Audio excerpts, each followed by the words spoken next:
21st century is the century of ideas, right? So to become a shemstar or to become a successful student, it's very important that we inculcate among our students the basic life skills. Especially there is an urgent need to cultivate 21st century skills in our students with regard to critical thinking, creativity, communication and collaboration, right? And I am sure you all have worked very hard on these skills, and that's why you have been selected amongst all those students and you have made it to this stage. For this I congratulate to one and all, especially the 8 students who were interviewed for the most prestigious shemstar of this school. It is very important that you keep on working on your strengths and you keep on looking after your weaknesses as well, to polish your skills, to realize the dreams of your parents and your aims as well, right? A US Senator, Les Brown, says that graveyards are the richest places on the earth. Why it is said? It is said because there are so many people, there are so many talented young people, students, technocrats who could not reach to their goals. They lost their lives and their dreams got buried under the soil.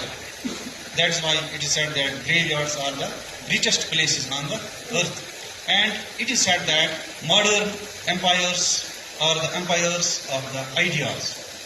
So I must emphasize the fact that you keep on working on your strengths and you equip yourself with the skills that are required to reconcile with the demands of the Industry 4.0, which revolve around artificial intelligence, digital technology, Internet of Things, and space exploration. As far as the interview was concerned, all the students really put in hard yards to succeed and to score more and more marks so that they could end up winning this all-important honor. It is also important to note that the performance that has been shown by these students during the prelims and the mains examination, that will also count at the end of the day for identifying the shemstar of this institution. But we observed that all the students had worked really hard, but there is always a gap for the improvement. Like one or two things that I would like to highlight. The students, while introducing themselves, almost all the students went on to tell about their dreams, their goals, their weaknesses, their strengths, their family structure. That is not required. Whenever you are asked to sit in an interview, you need not to tell about your family background, about your job of your mom and dad. That is not required. At the same time, it is rather very surprising that you are having too much focus on your weaknesses, right? You must ignore your weaknesses. There could be one or two weaknesses, and there are very competent teachers. You have a very experienced and highly inspirational principal. You have a very dedicated and very hard-working director in the institution. They will take care of the weaknesses if at any you have.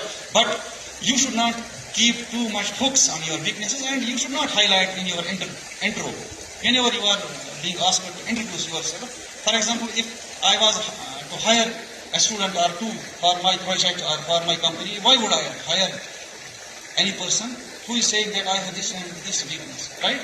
This will not make your CV strong, because at the end of the day, it is the pies to sickle that matters, right?